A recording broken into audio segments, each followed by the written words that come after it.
Morning दोस्तों, ओम नमः शिवाय। आई होप आप सब ठीक होंगे। कैसी चल रही है आप लोगों की तैयारी, कमेंट करके ज़रूर बताएं। और मेरे ब्लॉग से आपकी पढ़ाई में कुछ योगदान हो रहा है तो एक कमेंट ज़रूर करें, बताएं मुझे। तो शुरू करते हैं। आज का हमारा डे 6, ये है आज का हमारा टारगेट। मैथ्स में हम नाव तथा धारा का चैप्टर कर लेंगे। रीजनिंग में आज हम करेंगे 2 सेट, एक कॉन्स्टेबल का और एक एसआई में आया हुआ। आज हम करेंगे टॉपिक वाइज। सब्जेक्ट वाइज करने का अब टाइम भी नहीं है क्योंकि टाइम बहुत कम रह गया। तो अब हमें मेन टॉपिक पे काम करना चाहिए, जैसे कि जो पूछे ही जाते हैं। भारत की मिट्टी, भारत की कृषि, अनुच्छेद, पंचवर्षीय योजना, ये आती ही हैं। तो क्यों ना इनको अच्छे से पढ़ लिया जाए। एक सेट आरपीएफ एसआई का जो फुल है वो लगाएंगे और ये अपने टॉपिक क्लियर करेंगे। और हो सके तो अगर आप लुसेंट से पढ़ रहे हो तो बहुत अच्छी बात है। अगर आपका लुसेंट से समझ नहीं आ रहा है तो यूट्यूब से कोई वीडियो देख लेना इसके और स्क्रीनशॉट लेना या उतार लेना उसको रफ कॉपी पे जल्दी 2 की स्पीड में। इससे आपका टाइम भी बचेगा और वो चीज़ जब आप उस टॉपिक को लिखते हो तो आपका वो चैप्टर पूरा क्लियर हो जाता है। जैसे भारत की मिट्टी है, एक बार आपने कहीं से पढ़ लिया और उसका नोट्स बना लिया। ऐसे ही भारत की कृषि का, पंचवर्षीय योजना का, तो आने वाले पेपर हैं जैसे एनटीपीसी हो गया, ग्रुप डी हो गया, वो सब में हेल्पफुल होगा। और आप उसका रिवीजन भी बार बार कर सकोगे। और बस स्क्रीनशॉट मार के रख लिया तो फिर वो स्क्रीनशॉट ही पड़े रहते हैं फ़ोन में, कोई उनको देखता नहीं दोबारा। भाई जैसा कि आप लोगों ने टारगेट में देखा होगा, आज के टारगेट में पंचवर्षीय योजनाएं हैं और ये मैंने पढ़ ली है, आप भी पढ़ लेना लुसेंट से। पंचवर्षीय योजना, इसमें ध्यान रखने वाली बात यह है कि आपको एक तो मॉडल याद रखना है कि हैरोल्ड डोमर मॉडल पर पहली पंचवर्षीय योजना आधारित है। इसका मुख्य उद्देश्य क्या है? अर्थव्यवस्था के संतुलित विकास की प्रक्रिया आरंभ करना था। और कुछ मुख्य बातें आपको याद रखनी है, जैसे कि इसमें है, इस योजना के दौरान राष्ट्रीय आय में 18% और प्रति व्यक्ति आय में 11% की कुल वृद्धि हुई। और इस योजना काल के दौरान कई बड़ी सिंचाई परियोजनाएं शुरू करी गई थी, जैसे कि भांगड़ा नांगल परियोजना, व्यास परियोजना, दामोदर नदी घाटी परियोजना आदि। तो एक एक पंचवर्षीय योजना ख़त्म कर लो, ये 12 हैं। एक बार के में बैठ कर पढ़ लो इनको। हर बार पेपर में एक क्वेश्चन ज़रूर पूछा जाता है, 1 से 2 यहाँ से। जीके में अगर की हो या रेलवे की हो, पंचवर्षीय योजना पूछी जाएगी। और आप आरपीएफ एसआई का एग्ज़ाम उठाकर देख लो, उसमें पंचवर्षीय योजना आपको रखी मिलेंगी, पूछी गई है। जैसे कि दूसरी पंचवर्षीय योजना ये होगी। यह योजना पीसी महालनोबिस मॉडल पर आधारित है और इसका मुख्य उद्देश्य है समाजवादी समाज की स्थापना करना। इसमें मुख्य बात क्या है कि 5 सालों में राष्ट्रीय आय में 25% की वृद्धि हुई थी। और महत्वपूर्ण उद्योग जैसे दुर्गापुर, भिलाई, राउरकेला के इस्पात कारखाने इसी योजना के दौरान स्थापित किए गए थे, ये भी याद रखना। और ये टेबल, इस टेबल को ध्यान से देख लेना। जीडीपी की इसमें ऐसे देखना, जैसे पहली पंचवर्षीय योजना किस टाइम पे हुई थी, 1951 से 1956 में। जीडीपी की वार्षिक लक्ष्य था 2.1 और उपलब्धि प्राप्त कितना किया, 3.6। और ऐसे ही आपको ये 12 की 12 देखनी है, सन देखने हैं इनके, टारगेट क्या था, अचीव कितना हुआ। और ये जितना भी बॉक्स में है ये सब इम्पोर्टेंट है, जो हम पंचवर्षीय योजनाएं पढ़ रहे हैं ये वर्ती सूची में हैं। इसके बाद तीसरी पंचवर्षीय योजना, इसको भी आप देख लेना। इस योजना की असफलता का मुख्य कारण भारत चीन युद्ध, भारत पाकिस्तान युद्ध और अभूतपूर्व सूखा था। ऐसा पूछ लेते हैं कि असफलता का मुख्य कारण क्या था तीसरी पंचवर्षीय योजना का, तो फिर आपको बताना है। और इसमें मुख्य क्या हुआ था, झारखंड में बोकारो आयरन स्टील इंडस्ट्रीज़ की स्थापना की गई थी। ठीक है, इस योजना में कृषि और उद्योग दोनों को प्राथमिकता दी गई थी। ये सब आपको देखना होगा उद्देश्य इनके। और ये देखो, भारत में हरित क्रांति के जनक कृषि वैज्ञानिक एमएस स्वामीनाथन है, आपको पता होगा। विश्व हरित क्रांति के जनक नॉर्मन ई बोरलॉग थे। तो ये आपको देखना। ऐसे ही चौथी पंचवर्षीय योजना कौन से मॉडल पर आधारित थी, DR गाडगिल मॉडल पर। उद्देश्य क्या था इसका, स्थायित्व के साथ विकास तथा आर्थिक आत्मनिर्भरता की प्राप्ति करना। इसमें पूछ लेगा भारत की कृषि वृद्धि दर सर्वाधिक किसमें रही, चतुर्थ पंचवर्षीय योजना में। ऐसे ही फिर ये 5वीं पंचवर्षीय योजना हो जाएगी। इसमें पढ़ के देखना, आपको जो इम्पोर्टेंट लगे आप उसको मार्क कर लेना। छठी योजना होगी, फिर 7वीं होगी इसमें ही, ऐसे ही करके ये 8वीं पंचवर्षीय योजना। ये इनके सन भी याद रखने हैं, 1992 से 97 तक थी 8वीं। फिर है 9वीं पंचवर्षीय योजना, ये 1997 से 2002 तक थी। 10वीं योजना 2002 से 2007 तक थी। इसमें लक्ष्य क्या था, 10 वर्षों में प्रति व्यक्ति आय दुगनी करना इसका लक्ष्य था। 11वीं पंचवर्षीय योजना ये है, इसमें देख लो।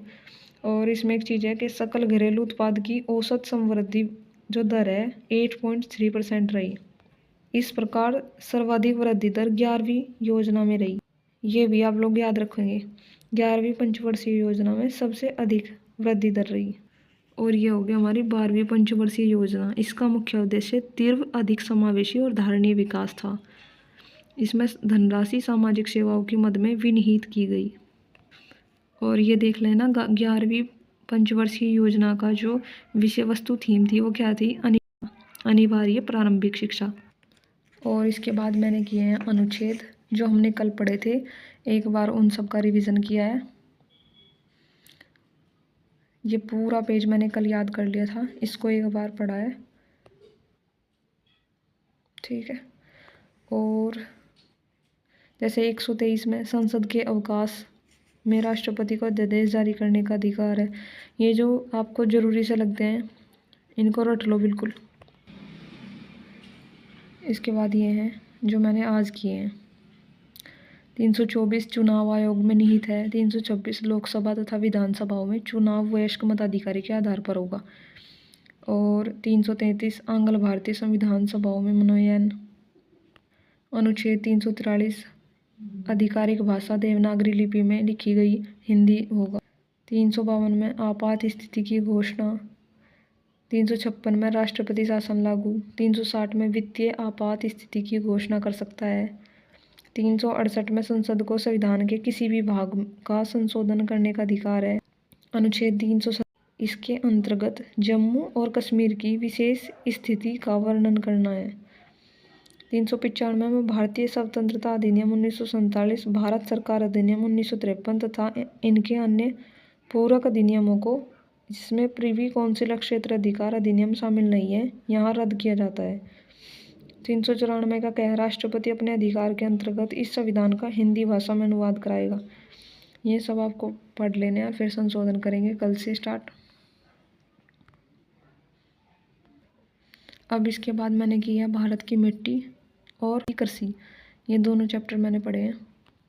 जैसे कि भारत की मिट्टी में जलोढ़ मिट्टी होगी, काली मिट्टी, और ये होगी लाल मिट्टी, और ये लैटेराइट मिट्टी। इनसे पेपर में एक क्वेश्चन पूछ लेता है, इसलिए इन पर भी गौर फरमाइएगा।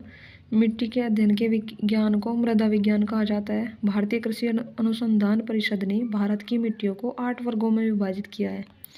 जैसे बात करें अगर जलोढ़ मिट्टी की, इसमें जरूरी से बात याद रख लेना, इस मिट्टी में पोटास की बहुलता होती है, नाइट्रोजन, फास्फोरस एवं ह्यूमरस की कमी होती है।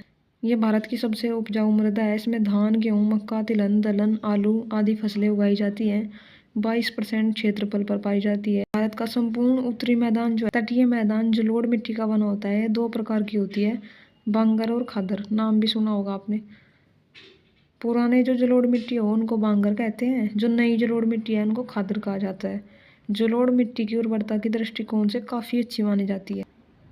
इसके बाद मैंने काली मिट्टी की है। काली मिट्टी में जो इम्पोर्टेंट सी चीज़ें हैं देख लो आप। काली मिट्टी में आयरन, चूना, एल्यूमिनियम, मैग्नीशियम की बहुलता होती है। इस मिट्टी का जो काला रंग होता है वो टिटिनी, फेरस, मैग्नेटाइट और जीवांश की उपस्थिति के कारण होता है। ये दोनों इसमें प्रेजेंट होते हैं, इसलिए इसका रंग काला होता है। इस मिट्टी में कार्बनिक पदार्थों की अधिकता होती है। रेगुर मिट्टी के नाम से भी इसको जाना जा। कपास की खेती के लिए सबसे बढ़िया है। काली कपास की मिट्टी भी कहा जाए इसको। भारत में कहाँ कहाँ पाई जाती है, गुजरात, महाराष्ट्र, मध्य प्रदेश, ओडिशा, कर्नाटक, आंध्र प्रदेश और तटों पर, समुद्र के जो तट होते हैं वहाँ। रामनाथपुरम, कोयम्बटूर, तिरुनेलवेली जिलों एवं राजस्थान के बूंदी एवं टोंक जिलों में पाई जाती है। बात करें लाल मिट्टी की, ऐसे ही लाल मिट्टी, इसका निर्माण जलवायविक परिवर्तनों के परिणाम स्वरूप रवेदार एवं कार्यांतरिक शैलों की विघटन और वियोजन से बना है। इस मिट्टी में सिलिका एवं आयरन की बहुलता होती है। लाल मिट्टी का जो लाल रंग है वो लोह ऑक्साइड के कारण होता है। उर्वरता विहीन बंजर भूमि के रूप में पाई जाती है। चूने का इस्तेमाल कर लाल मिट्टी की उर्वरता बढ़ाई जा सकती है। अब बात करें मिट्टी, यह है फोर्थ टाइप इसका। इसका निर्माण मानसूनी जलवायु की आर्द्रता एवं शुष्कता के क्रमिक परिवर्तन के परिणाम स्वरूप उत्पन्न विशिष्ट परिस्थितियों में होता है। इसमें आयरन और सिलिका की बहुलता होती है। सबसे ज़्यादा जो लैटेराइट मिट्टी में मिलता है वो आयरन और सिलिका है। जो शैल होते हैं, शैलों के टूट फूट के कारण जो मिट्टी बनती है उसको लैटेराइट कहते हैं। और जो गहरी लाल लैटेराइट हो वो लोह ऑक्साइड तथा पोटास की बहुलता होती है। इसकी उर्वरता कम होती है लेकिन निचले भाग में कुछ खेती की जाती है। लैटेराइट मिट्टी चाय, इलायची और काजू की खेती के लिए सर्वाधिक उपयुक्त है। मिट्टियों से सवाल यही आते हैं कि एक तो किस क्षेत्र में ज़्यादा पाई जाती है, कौन से तत्वों की बहुलता इसमें ज़्यादा है। और जैसे कि इसमें पूछ लिया, लैटेराइट मिट्टी चाय, इलायची एवं काजू की खेती के लिए सर्वाधिक उपयुक्त है। आपसे पूछ लेगा काजू और इलायची की खेती के लिए कौन सी मिट्टी सर्वाधिक अच्छी है, तो आपको लैटेराइट मिट्टी बोलना है। इसके बाद मैंने पढ़ी है भारत की कृषि। आप भी देख लो इसको। ये जो बॉक्स बने हुए हैं ये तो बिल्कुल याद ही करनी है, इनमें से हमेशा आते ही हैं पेपर में।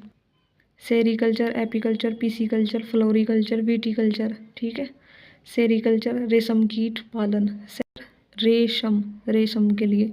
एपीकल्चर मधुमक्खी, पीसीकल्चर मत्स्य पालन, फ्लोरीकल्चर फूलों के लिए, विटीकल्चर अंगूर के लिए, वर्मीकल्चर केंचुओं के लिए, पोमोकल्चर फलों के लिए, ओलेरीकल्चर सब्जियों के लिए, हॉर्टिकल्चर बागवानी के लिए, एरोपोनिक हवा में, और हाइड्रोपोनिक्स जल में पौधों को उगाना, मृदा रहित कृषि, इसको बोलते हैं हाइड्रोपोनिक्स। ऐसे ही ये जो ज़रूरी सी बातें हैं वो मैंने हाईलाइट की हुई हैं, आप भी अपनी बुक में कर लेना। ये फिर वही है, विश्व में क्रांति के जनक नॉर्मन ई बोरलॉग हैं। भारत में हरित क्रांति के एम एस स्वामीनाथन है। हरित क्रांति की जो शुरुआत हुई है 1967 से 68 में हुई है। भारतीय हरित क्रांति की जन्मस्थली पंतनगर उत्तराखंड को कहा जाता है। और ये बॉक्स आपको रट्टे मारने हैं, पढ़ना ही है, मतलब इसको छोड़ना नहीं है। और जो ये रेड हो रहे हैं लुसेंट में, ये इम्पोर्टेंट चीज़ें होती हैं। जो बॉक्स है वो भी ज़रूरी है, पढ़ना है आपको। अब लास्ट टाइम पे आप यही कर सकते हो कि बुक जल्दी पढ़ सकते हो। और अगर वीडियो देखोगे किसी की तो उसमें टाइम लगेगा। जैसे वीडियो है 1-1.5 घंटे की, उसमें वो केवल 60 क्वेश्चन कराते हैं। और अगर आप वैसे करने बैठोगे तो 200 से 250 क्वेश्चन आप कर लोगे 60 मिनट में। इससे भी ज़्यादा भी कर सकते हो अगर आपकी कैपेसिटी है याद करने की। ठीक है भाई।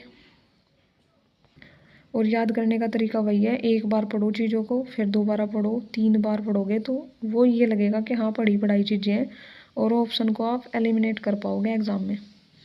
याद किसी के नहीं होते, बिल्कुल रट्टा मार दे। जितनी बार ज़्यादा पढ़ोगे उतना अच्छा है आप लोगों के लिए। वही ये मेरे हो गए हैं जीके, मैंने कर ली अपनी पूरी कंप्लीट। मिट्टी हो गए, कृषि हो गए, और अनुच्छेद, पंचवर्षीय योजना, ये मेरे कंप्लीट हो चुके हैं। अब रह गया मेरी मैथ्स और रीजनिंग और एक सेट आरपीएफ एसआई का। जैसे जैसे कंप्लीट करूँगी उसके बाद आपको मिलते हैं कंप्लीट अपना बाकी बचा हुआ टारगेट। तो हो गया है मेरा मैथ्स और रीजनिंग कंप्लीट, और मेरा मॉक भी कंप्लीट हो गया है, मैंने दे लिया है। आप लोगों को वीडियो का कौन सा पार्ट अच्छा लगता है, कहाँ से क्या सीखने को मिला है, कमेंट करके बताइएगा। अगर आपको वीडियो अच्छी लगती है तो लाइक, कमेंट और शेयर ज़रूर कीजिएगा। ठीक है दोस्तों, मिलते हैं नेक्स्ट व्लॉग में। तब तक के लिए टाटा बाय बाय।